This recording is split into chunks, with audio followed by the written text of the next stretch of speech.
ካለፈው ካቆምንበት የትንቢተ ዳንኤል መጽሐፍ የቀጠለ በ606 ዓመተ ምህረት ከክርስቶስ ልደት በፊት በሺዎች የሚቆጠሩ አይሁዶች የጦር እስረኛ ሆነው በንጉሥ ናቡከደነጾር ትእዛዝ ወደ ባቢሎን ተወሰዱ።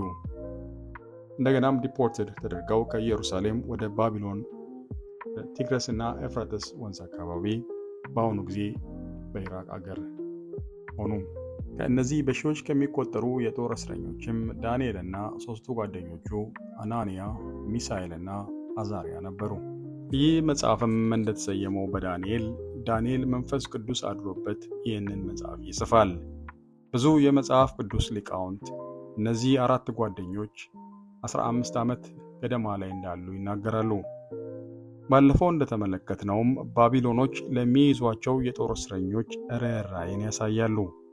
የሚስቡ ቤተ መንግሥቶቻቸውንና ጥሩ የኑሮ ሁኔታን እያሳዩ ቀስ በቀስ የሚይዟቸው የጦር እስረኞች እነሱን እንዲመስሉ የእነሱን ቋንቋ፣ ባህል፣ በስተመጨረሻም አማልክቶቻቸውን እንዲማመልኩ ያደርጓቸዋል።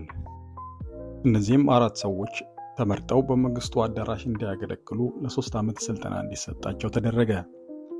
3 ዓመትም እንዳለቀ ስልጠናውን ከወሰዱ ሁሉ የላቀ ሆነው ተገኙ።